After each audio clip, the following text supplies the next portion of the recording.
السلام عليكم ورحمة الله. أهلا بيكم في فيديو جديد.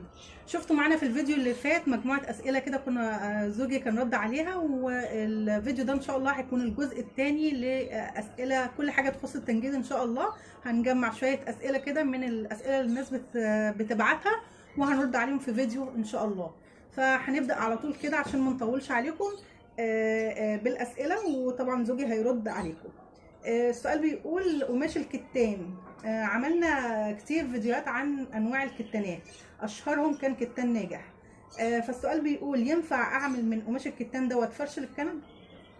هو بالنسبة للكتان، الكتان ده يعتبر أفضل حاجة. والكتان دوت مش مستحدث، الكتان دوت من زمان وهو ليه الأفضلية وهو الأشيك وهو الأفضل على الإطلاق، يعني كخامة وكشكل كحاجة مودرن يتحط في ليفينج، يعني في أوضة معيشة أو الخارج في ريسبشن. فهو ليه الأفضلية في الحاجة دي. أما بالنسبة للخامة هو مش ناجح بس، لا، في نجيب سليم وفي حاجات تانية قماش تاني بنفس الجودة اللي هي بتاعت الكتان. طبعا واسعاره ممكن توصل ل 400 والكلام دوت، فبيبقى سعر عالي. اما اللي هو الكتان اللي هو بيبقى مثلا اقل من 100 جنيه او الكلام دوت، بتبقى خامته مش قد كده، لان هما بيضيفوا عليه حاجات تانية، فما بيبقاش اللي هو بيبقى الحلو يعني. اما بالنسبه ده انا بتكلم على ده افضل حاجه، عشان كده انا برشحه اي حد بيكلمني عليه.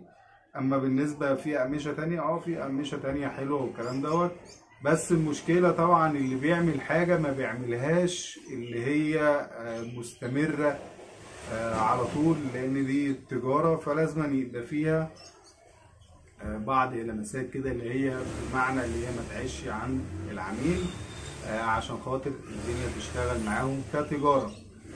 اما بالنسبة للكتان فده يعتبر اطول او افضل حاجة بتقعد عند العميل، غير الحاجات التانية اللي هي زي القطيفة. القطيفة دي نوع اللي هو ملمسه ناعم ماشي، فبيشمل حاجات ياما بالنسبة للأقمشة وأنواع وأشكال والكلام دوت، وفيه ساده ومشجر والكلام ده. اما الكتان هو ساده بس، مفيش منه مشجر. طب السؤال برضو هو بيقول ينفع يتعمل منه فرش للكنب؟ البياضه يعني؟ زي كفر كده. كفر ينفع يتعمل منه، بس المشكله اللي الكفر بيتحط عشان خاطر يحمي الحاجه، عشان خاطر ما تبصي او الكلام ده، فمش هينفع ان انا احط حاجة غالية عشان احمي حاجة ارخص، ما ينفعش. فالبياضة المفروض تبقى حاجة مستوى اقل عشان يبقى سعر اقل، عشان خاطر ما يبقاش فيه تبذير في الفلوس على الفاضي. فالافضل للبياضة او الكفر اللي هو القماش القطن.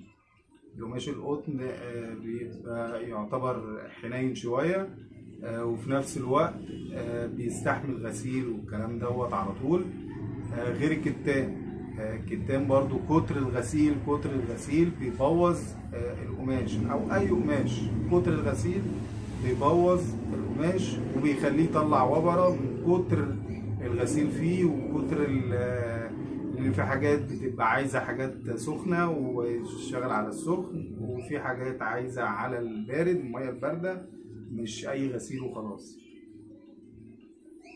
تمام. طيب في سؤال بقى، بما ان في ناس ياما اتعلمت منك في قناتك فنون التنجيد وبداوا ينجدوا بنفسهم في البيت، ففي سؤال حد بيقول انا بنجد الانتريه، بتنجد الانتريه عندها في البيت وعملته بالملل، فهي مش عارفه تمسمر الخشب ازاي بتاع الملل، فبتقول لك اعمله ازاي؟ لا، هو خشب والتصمير بتاعه سهل، سواء هيتحط بالعمق في الكنبة او بالطول بتاعها، فهو الافضل يبقى بالطول الافضل. بس لما يكون في حزمة معمولة للكنب بحيث اللي هو يريح عليها الأطوال ديت تبقى معاها تمام. أما لو مفيش يبقى الأفضل يبقى بالعمق ماشي. فهيتسمر مسامير من هنا ومسامير من هنا، هيمسك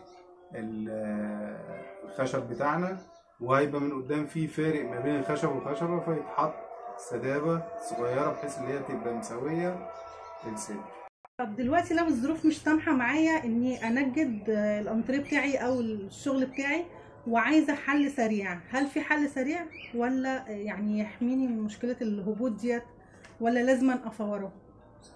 لا، هو ممكن ما يتفورش، هو ممكن يفضل زي ما هو كده. وزي ما احنا قلنا كده، انا كنت عامل فيديو على الموضوع ده، اللي ممكن يتحط مولى الخشب زي مولى السرير كده للانتريه، والانتريه متنجد عادي، يتفك القاعده من تحت وبعد كده يتحط بطريقه معينه، يتقطع الخشب يتحط بطريقه معينه، وبعد كده يتحط السدايب اللي هي زي شيلات تبقى رافعه القاعده اللي هبطت. وانا كنت عامل قبل كده فيديو، يعني ممكن ترجعوا له على القناه هتعرفوا منه اكتر. تمام. طيب في سؤال تاني بيقول الكثافة 40 بتاعت شركة بيوتي زي الخامة بتاعت شركة صناعات ولا في فرق ما بينهم؟ لا، هو مش ما فيش فرق اللي هو يعني ده بالنسبة للشركات كلها يعني. بس انا بحب صناعات عشان خاطر صناعات سفنجها بيرد فيه، تحس ان فيه لحم يعني، بيروح ويجي حاجة محترمة، انا بفضله. اما انا في كثافات في بيوتي وفي سيتي فوم وفي ايجي وفي مصر فوم، في حاجات ياما، ولكن انا بفضل الشركة دي عشان خامتها خامة ملحوظة، خامة محترمة. تمام. اخر سؤال بيقول كراسي السفرة لو عايزة انجد القعدة والظهر، بياخدوا الكرسي الواحد ياخد قماش قد ايه؟ هو ما بنحسبوش الكرسي واحد قد ايه، الا لو هو قاعده وظهر بيبقى ده حسابه تقريب اقل حاجه بيبقى متر وربع. وفي بياخد اكتر من كده لان بيبقى في احجام نازله السوق جديد، ففي اشكال بيبقى في الظهر دوبل، يعني ده بيتنجد لوحده وده بيتنجد لوحده، فاصبح بقى فيه تقدير في القماش، فبياخد اكتر من كده. اما هو الاصل بتاعه بياخد متر وربع قاعده والظهر. اما بالنسبه لو قاعده بس هنقوله مثلا 6 كراسي بياخدوا 2 متر بالظبط. احنا بنقسمه القاعده تقريب 60 سنتي عمق، فبناخده القماشه فبنقطعه 60 سنتي، فبتطلع معانا كرسيين، فهنيجوا نحسبوها هتعمل 6 كراسي تقريبا 180 سنتي. فطبعا مش هنروحوا نجيبوا 180، فهنجيبوا 2 متر اللي هم 200 سنتي يعني. هو ده نفس المقاس دوت لو هعمل كابتونيه؟ المتر وربع لو هتعمل كابتونيه. ممكن يبقى اقل من كده سنه، بس هيبقى في تهدير في الاطوال، فبيبقى كده كده برضه متر وربع. حتى لو هنعمله كابتونيه في الظهر بيبقى هو متر وربع. لو ساده برضه متر وربع، لان التهدير اللي بيطلع في الاطوال، فبنبقوا مجبورين بيبقى ده في تهدير، اما في الكابتونيه بيبقى جاي بالظبط. تمام. كده كان الفيديو بتاعنا النهارده، وان شاء الله هنعمل اجزاء كتيره من ديت. لو عجبكم الفيديو دوت او عجبتكم الاسئله ديت والرد عليها اكتبوا لنا في التعليقات، وما تنسوش تعملوا لايك وشير واشتراك في القناه. والسلام عليكم ورحمه الله. سلام.